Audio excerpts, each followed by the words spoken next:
Yo, what's up my guy? Today we're talking about Sony dropping a fresh system update, but as usual, it's empty words. The Slim is getting another hardware update and even tweaked the app to mess with your backlog. And Mario Kart World just got a chunky 1.4.0 patch with custom items, music tweaks, track layout changes, and a mountain of bug fixes. Let's get into it. Let's start with the PlayStation 5 firmware. Sony rolled out an update of 25.08-12.40.00 in a fresh release, so if your console hasn't nagged you yet, but it will. On paper, this is the classic nothing to see here patch. This saying is better messaging on certain screens and improved system software performance and stability. It's not one of those big features drop like the Welcome Hub updated we got in November, with new seasonal themes and wages, but it keeps the OS from getting janky. The real story with PlayStation right now is under the hood. Sony been quietly turning the new PlayStation 5 Slim into a more stable machine. The latest Slim units are shipping with reverse cooling setup, basically borrowing from the PlayStation 5 Pro. The big worry on the original PlayStation 5 was that liquid metal around the APU could shift over time, especially if the console left vertical for years. The new Slim deepens the groove and tweaks the layout around the liquid metal, so it's way harder for anything to spill or migrate where it shouldn't.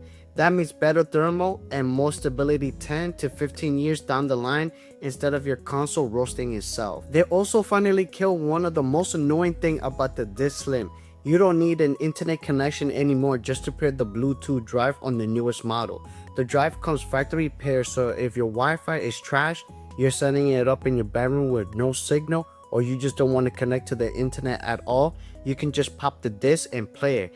It's a rare W for physical collectors and people with bad internet. The PS app now shows campaign completion percentage for your recent games, not just on the console. When it shows 72% done badge next to the game and your backlog is pressure, now you know exactly how close you are to finishing it. Instead of guessing and starting something new, hours plays are still mainly a console thing and not super accurate because of the idle time counts. And we got some small but interesting news when you talk about a proper PlayStation 3 emulator coming to the PlayStation Plus Premium instead of everything being stuck behind the streaming. That's right, man, because you know the PlayStation 1, 2, and 4 can be downloaded, but the 3 is stuck on cloud only.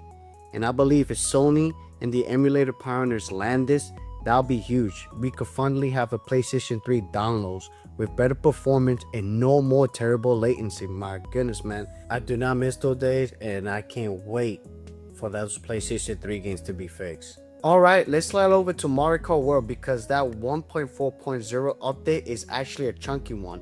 It dropped yesterday and it tries to tighten up a whole bunch of stuff.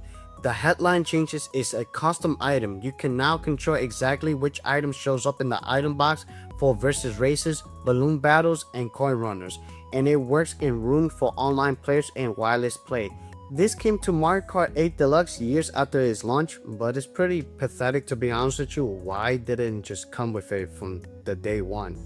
They also show love to the music heads. Now you can pause, the game tells you the name of the track playing and what game it originally came from. They added a music volume slide in the settings/control tab too, so you can crank up the soundtrack without blowing up the sound effects or party check. Mario Kart 8 World soundtrack has been one of the most universal praised parts of the game, remixed from across Mario history, and this is basically Nintendo saying, we got you my guy. There are also structured tweaks to how some races play out, especially around Koopa Troopa Beach. A bunch of those intermission routes that either start or end at Troopa's Beach got their layer changes, so races heading towards the beach now requires 2 laps around that track before you hit the finish line. That's a direct answer to complain that some of these selections felt way too tiny, throwaway spirits that end up just as you got into the flow. It didn't flip the whole online pacing problem on its head. 3-lap races are still not as common as hardcore fans want. By adding more laps, there is Nintendo testing how far they can stretch these intermission routes without breaking the overall structure. I think that the update quietly cleans up a lot. Riding on the Manta Ram's backs now gives you a dash, which makes those selection feels more like a legit set pieces instead of a slow ride. Bullet bill behaviors got touched, so you're less likely to slam into weird geometry, get stuck on a rock, or clip outside the courses on things like Boo Cinema, DK Pass, Toad Factory, Water Stadium, and all those crossover routes. They fixed the boo stacking so you can pop another boo while you're already invisible. Shorten the respawn timer on dash food and corn on water so items and corn roots stay alive in more active lobbies. And knock out a ton of soft locks and collision bugs, from falling through walls after stomping to getting pinned on billboards, spotlights, and random bits of sceneries. And finally, one of the updates is the online side. The patches make rooms more useful. If you gather in a room in online play, you can now jump into races, knockout tour, and battle directly up to 4 players. And friends can join knockdown tour via the friends list even if 2 players is online.